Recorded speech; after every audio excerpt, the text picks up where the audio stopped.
ओम श्री गुरुवे नमः। ओम शांति शांति शांति। प्रणाम भगवान। भगवान एक सत्संग मुंडक उपनिषद प्रवचन श्री स्वामी अखंडानंद सरस्वती जी महाराज द्वारा विरचित मुंडक सुधा से प्रवचन नंबर 31 मंत्र नंबर 10 से 11 उपसंहार ब्रह्म विद्या संप्रदान की मर्यादा एपिसोड नंबर 3 लेते हैं भगवान। स्वामी जी बताते हैं कि शिरोवर्तम विधि वधेस्तु चीर्णम, जिन्होंने विधि पूर्वक मुंड मुंडवा लिया है यह भी अर्थ हुआ। और तीसरी बात उसकी यह है कि असल में यह परमार्थ का मार्ग जो है यह कमज़ोर लोगों के लिए नहीं है, यह तो सूरमाओं का काम है जो संसार के विषय भोग को छोड़ने में मैं कह करने वाले हैं। ये कमज़ोर दिल वाले जो हैं वे इसके अधिकारी नहीं हैं। यह तो शिरोवर्तम का अर्थ है असी धारावर्त, तलवार का धार। वैसे शिरोवर्त का अर्थ है अपना सिर जो कटावे। हिम्मत है, बोले सिर काटना पड़ेगा, सिर कटाना पड़ेगा। देखो भाई, महात्मा लोग सिर कटाकर तो उपदेश करते हैं। आपने दध्यस आर्थवर्ण ऋषि की बात सुनी होगी। अश्वनी कुमार गए उनके पास ब्रह्म विद्या ग्रहण करने के लिए, दधीचि ऋषि के पास। दधीचि ने कहा, बाबा हमको इंद्र कह गया है कि किसी को इस ब्रह्म विद्या का उपदेश करोगे तो हम तुम्हारा सिर ही काट लेंगे, तो हमारा तो सिर कट जाएगा। बोले सिर कट जाए तो कट जाए, हमको तो ब्रह्म विद्या बताओ। इंद्र ब्रह्म विद्या का शत्रु है, क्योंकि जो लोग ब्रह्म विद्या जान जाते हैं वे फिर इंद्राय स्वाहा करके इंद्र को आहुति नहीं देते हैं, होम आदि नहीं करते हैं, इंद्र की पूजा नहीं करते हैं। देखो कृष्ण ने खुद तो इंद्र की पूजा छोड़ी, खुद तो छोड़ी, दूसरों को भी छुड़वा दिया। तब क्या हुआ? दधीचि ऋषि ने कहा सिर कट जाएगा। अश्वनी कुमार ने कहा कि लो हम तुम्हारा सिर काट कर अलग रख लेते हैं। जो सिर कटा हुआ है वह ब्रह्म विद्या का उपदेश करे और उसके ऊपर अश्व के सिर को जोड़ दिया और उससे ब्रह्म विद्या सीख ली। और जब इंद्र ने वर्ज मारा तो अश्व सिर हटा दिया और फिर उसकी जगह पर जो पहला सिर है वह रख दिया।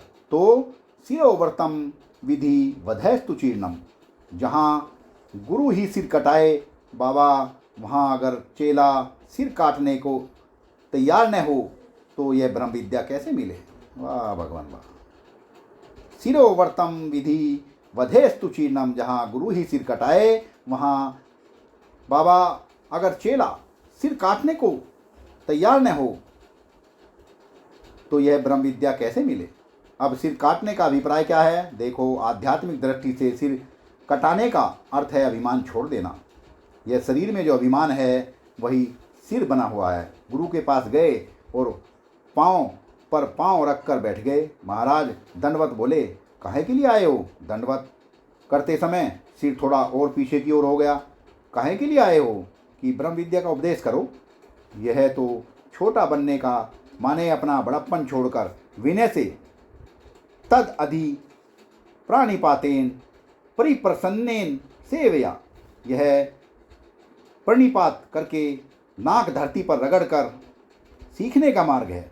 यह नाक ऊंची करके सीखने का मार्ग तो नहीं है। तो यह क्या हुआ?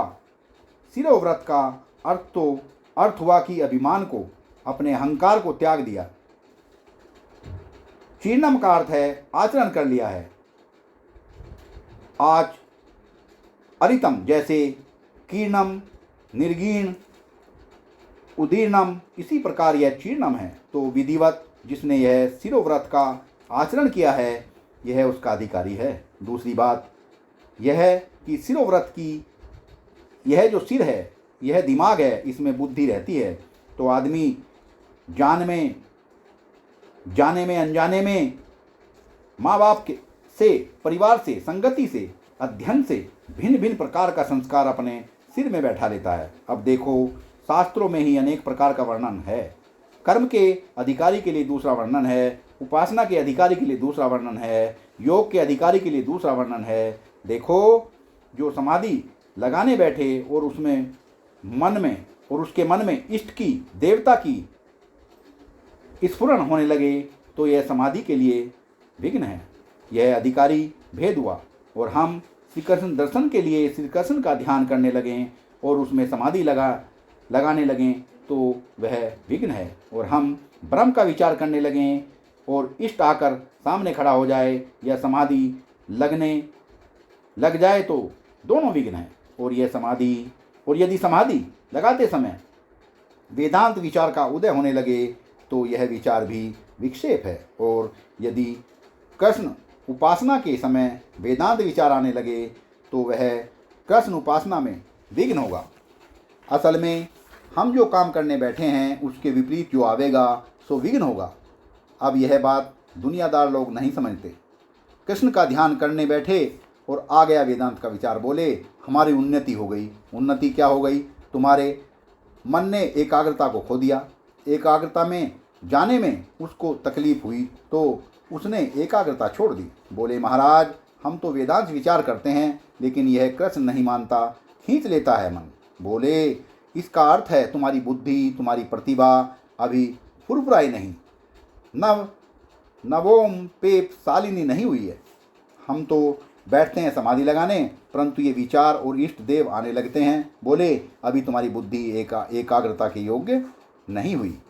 यह सारा का सारा वर्णन योग के अधिकारी के लिए, उपासना के अधिकारी के लिए, वेदांत के अधिकारी के लिए है। बोले कोई समाधि लगा रहा हो, अग्निहोत्री हो, और अग्निहोत्र का समय हो जाए तो उसे समाधि लगानी चाहिए कि अग्निहोत्र करना चाहिए?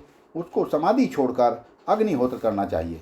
कोई श्री कृष्ण के ध्यान में मग्न होवे और कृष्ण का प्रेमी होवे और उस समय संध्या वंदन का समय हो जाए तो क्या करना चाहिए? तो देखो, कर्मकांडी होए तो कृष्ण ध्यान छोड़कर संध्या वंदन करना चाहिए, और कृष्ण प्रेमी भक्त हो तो संध्या वंदन छोड़कर उसको कृष्ण का ध्यान ही करना चाहिए। तो यह जो शास्त्र में वर्णन है वह भिन्न भिन्न अधिकारी के लिए भिन्न भिन्न प्रकार से है। बोले राम राम जप कर रहे और बीच में शिव शिव होने लगा। बोले शिव जी ने बड़ी कृपा की हमारे ऊपर की? न, यह राम छुड़ाने के लिए शिव शिव विघ्न आया है, और शिव शिव कर रहे उस समय राम राम आ जाए तो समझो कि तुम्हारे शिव शिव में विघ्न आया है। यह राम। अपनी अपनी निष्ठा के अनुसार मनुष्य को चलना चाहिए, अपनी निष्ठा के विपरीत नहीं चलना चाहिए।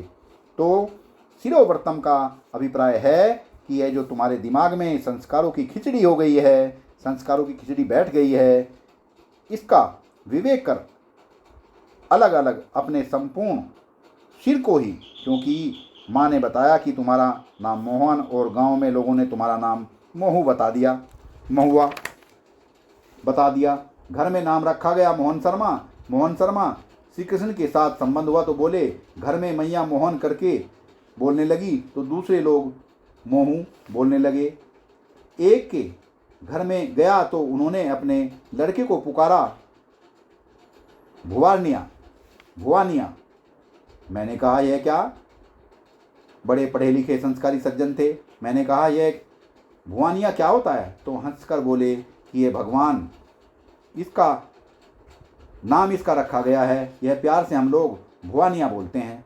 तो इस तरह से महाराज ये ऐसे संस्कार तुम्हारे दिमाग में पड़ जाते हैं। तो पहले शिरोव्रत करो। शिरोव्रत करने का अभिप्राय है कि तुम्हारे दिमाग में जाने अनजाने में जो उल्टे सीधे तुम्हारे अधिकार के विपरीत संस्कार आ गए हैं, उनको छोड़कर वेदांत पर, गुरु पर, ईश्वर पर, अपनी निष्ठा पर श्रद्धा करके आगे बढ़ो।